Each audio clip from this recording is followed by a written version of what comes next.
Translated by Bhikkhu Sujato. suttasentral.net. Long Discourses 33. Reciting in concert. 1s, 2s, 3s, 4s, 5s. 6s. 7s. 8s. 9s. 10s. So I have heard. At one time the Buddha was wandering in the land of the Mallas together with a large sangha of 500 mendicants when he arrived at a Malayan town named Pava. There he stayed in Kunda the smith's mango grove. Now at that time a new town hall named Upataka had recently been constructed for the Mallas of Pava. It had not yet been occupied by an ascetic or Brahmin or any person at all. The Mallas of Pava also heard that the Buddha had arrived and was staying in Kunda's mango grove. Then they went up to the Buddha, bowed, sat down to one side, and said to him, "Sir, a new town hall named Upataka has recently been constructed for the Mallas of Pava. It has not yet been occupied by an ascetic or Brahmin or any person at all. May the Buddha be the first to use it, and only then will the Mallas of Pava use it. That would be for the lasting welfare and happiness of the Mallas of Pava." The Buddha consented in silence. Then, knowing that the Buddha had consented, the Mallas got up from their seat, bowed, and respectfully circled the Buddha, keeping him on their right.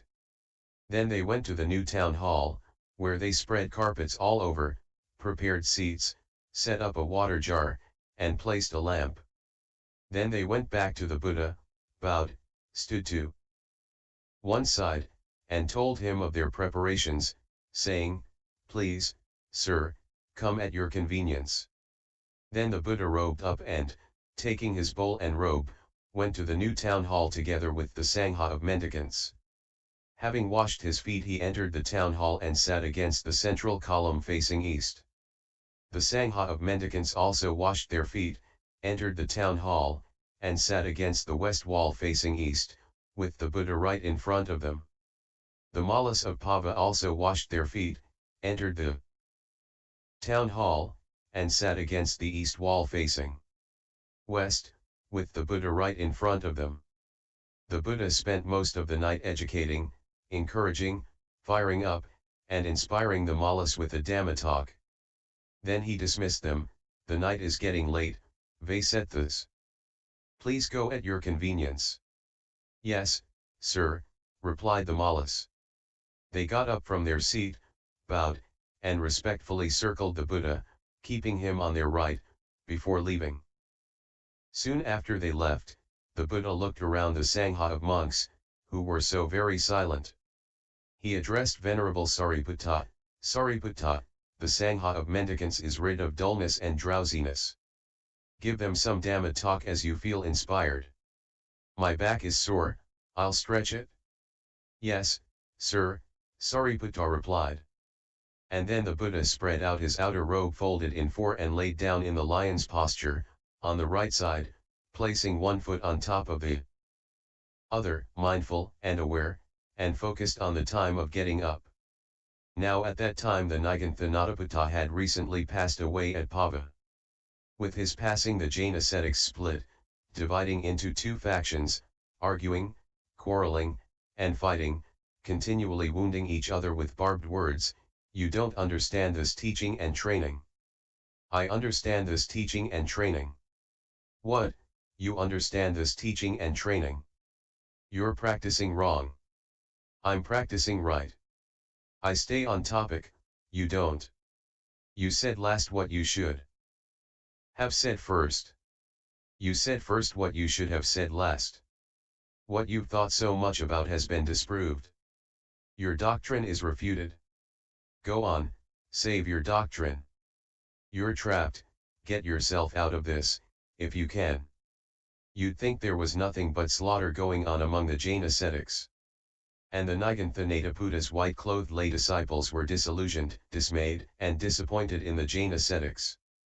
They were equally disappointed with the teaching and training so poorly explained and poorly propounded, not emancipating, not leading to peace, proclaimed by someone who is not a fully awakened Buddha, with broken monument and without a refuge. Then Sariputta told the mendicants about these things.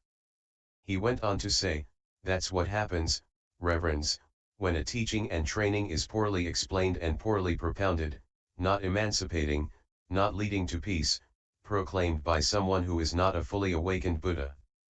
But this teaching is well explained and well propounded to us by the Blessed One, emancipating, leading to peace, proclaimed by someone who is a fully awakened Buddha. You should all recite this in concert, without disputing, so that this spiritual path may last for a long time. That would be for the welfare and happiness of the people, for the benefit, welfare, and happiness of gods and humans. And what is that teaching? Once there are teachings grouped by one that have been rightly explained by the Blessed One, who knows and sees, the perfected one, the fully awakened Buddha. You should all recite these in concert, without disputing, so that this spiritual path may last for a long time. That would be for the welfare and happiness of the people, for the benefit, welfare, and happiness of gods and humans. What are the teachings grouped by one? All sentient beings are sustained by food. All sentient beings are sustained by conditions. These are the teachings grouped by one that have been rightly explained by the Blessed One, who knows and sees, the perfected one, the fully awakened Buddha. You should all recite these in concert, without disputing, so that this spiritual path may last for a long time. That would be for the welfare and happiness of the people, for the benefit, welfare, and happiness of gods and humans. 2. There are teachings grouped by two that have been rightly explained by the Buddha. You should all recite these in concert. What are the teachings grouped by two? Name and form. Ignorance and craving for continued existence. Views favoring continued existence and views favoring ending existence. Lack of conscience and prudence. Conscience and prudence. Being hard to admonish and having bad friends. Being easy to admonish and having good friends. Skill in offenses and skill in rehabilitation from offenses. Skill in meditative attainments and skill in emerging from those attainments. Skill in the elements and skill in attention. Skill in the sense fields and skill in dependent origination. Skill in what is possible and skill in what is impossible. Integrity and scrupulousness. Patience and gentleness. Friendliness and hospitality. Harmlessness and purity. Lack of mindfulness and lack of situational awareness. Mindfulness and situational awareness. Not guarding the sense doors and eating too much. Guarding the sense doors and moderation in eating. The power of reflection and the power of development. The power of mindfulness and the power of immersion. Serenity and discernment. The foundation of serenity and the foundation of exertion. Exertion, and not being distracted. Failure in ethics and failure in view. Accomplishment in ethics and accomplishment in view. Purification of ethics and purification of view. Purification of view and making an effort in line with that view. Inspiration, and making a suitable effort when inspired by inspiring places. To never be content with skillful qualities, and to never stop trying. Knowledge and freedom. Knowledge of ending and knowledge of non-arising. These are the teachings grouped by two that have been rightly explained by the Buddha. You should all recite these in concert. 3. There are teachings grouped by three that have been rightly explained by the Buddha. You should all recite these in concert. What are the teachings grouped by three? 3 unskillful roots, greed, hate, and delusion. 3 skillful roots, non-greed, non-hate, and non-delusion. 3 ways of performing bad conduct, by body, speech, and mind. 3 ways of performing good conduct, by body, speech, and mind. 3 unskillful thoughts, sensuality, malice, and cruelty. 3 skillful thoughts, renunciation, goodwill, and harmlessness. 3 unskillful intentions, sensuality, malice, and cruelty. 3 skillful intentions, renunciation, goodwill, and harmlessness. 3 unskillful perceptions, sensuality, malice, and cruelty. 3 skillful perceptions, renunciation, goodwill, and harmlessness. 3 unskillful elements, sensuality, malice, and cruelty. 3 skillful elements, renunciation, goodwill, and harmlessness. Another 3 elements, sensuality, form, and formlessness. Another 3 elements, form, formlessness, and cessation. Another 3 elements, lower, middle, and higher. 3 cravings, for sensual pleasures, to continue existence, and to end existence. Another 3 cravings, sensuality, form, and formlessness. Another 3 cravings, form, formlessness, and cessation. 3 fetters, identity view, doubt, and misapprehension of precepts and observances. 3 defilements, sensuality, desire for continued existence, and ignorance. 3 realms of existence, sensual, form, and formless. 3 searches, for sensual pleasures, for continued existence, and for a spiritual path. 3 kinds of discrimination, I'm better, I'm equal, and I'm worse. 3 periods, past, future, and present. 3 extremes, identity, the origin of identity, and the cessation of identity. 3 feelings, pleasure, pain, and neutral. 3 forms of suffering, the suffering inherent in painful feeling, the suffering inherent in conditions, and the suffering inherent in perishing. 3 heaps, inevitability regarding the wrong way, inevitability regarding the right way, and lack of inevitability. 3 darknesses, one is doubtful, uncertain, undecided, and lacking confidence about the past, future, and present. 3 things a realized one need not hide. The realized one's behavior by way of body, speech, and mind is pure. He has no misconduct in these 3 ways that need be hidden, thinking, may others not know this of me. 3 possessions, greed, hate, and delusion. 3 fires, greed, hate, and delusion. Another 3 fires, a fire for those worthy of offerings dedicated to the gods, a fire for householders, and a fire for those worthy of a religious donation.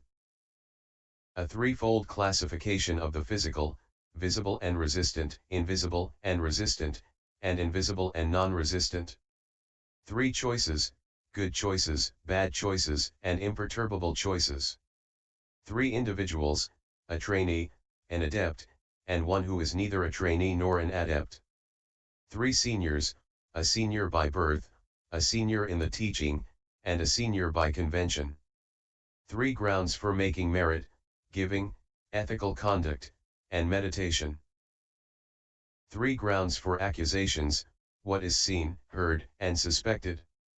3 kinds of sensual rebirth. There are sentient beings who desire what is present. They fall under the sway of presently arisen sensual pleasures. Namely, humans, some gods, and some beings in the underworld. This is the first kind of sensual rebirth. There are sentient beings who desire to create. Having repeatedly created, they fall under the sway of sensual pleasures. Namely, the gods who love to create. This is the second kind of sensual rebirth. There are sentient beings who desire what is created by others. They fall under the sway of sensual pleasures created by others. Namely, the gods who control the creations of others. This is the third kind of sensual rebirth. 3 kinds of pleasant rebirth. There are sentient beings who, having repeatedly given rise to it, dwell in pleasure. Namely, the gods of Brahma's host. This is the first pleasant rebirth. There are sentient beings who are drenched, steeped, filled, and soaked with pleasure. Every so often they feel inspired to exclaim, "Oh, what bliss! Oh, what bliss!"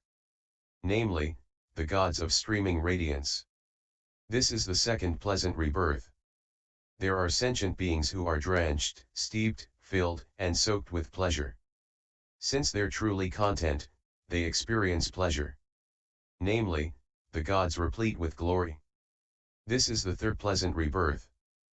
3 kinds of wisdom, the wisdom of a trainee, the wisdom of an adept, and the wisdom of one who is neither a trainee nor an adept. Another 3 kinds of wisdom, wisdom produced by thought, learning, and meditation. 3 weapons, learning, seclusion, and wisdom. 3 faculties, the faculty of understanding that one's enlightenment is imminent, the faculty of enlightenment, and the faculty of one who is enlightened. 3 eyes, the eye of the flesh, the eye of clairvoyance, and the eye of wisdom.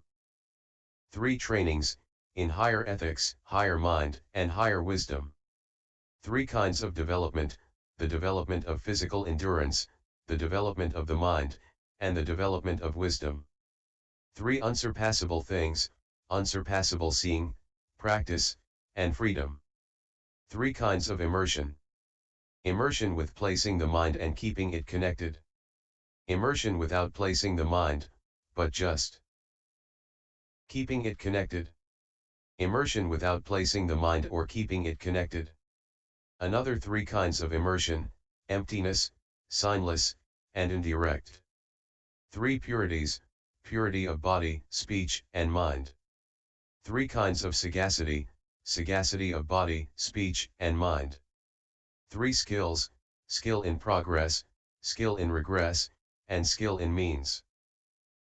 3 vanities, the vanity of health, the vanity of youth, and the vanity of life. 3 ways of putting something in charge, putting oneself, the world, or the teaching in charge. 3 topics of discussion. You might discuss the past, that is how it was in the past. You might discuss the future, that is how it will be in the future. Or you might discuss the present, this is how it is at present. 3 knowledges, recollection of past lives, knowledge of the death and rebirth of sentient beings, and knowledge of the ending of defilements. 3 meditative abidings, the meditation of the gods, the meditation of Brahma, and the meditation of the noble ones. 3 demonstrations, a demonstration of psychic power, a demonstration of revealing, and an instructional demonstration.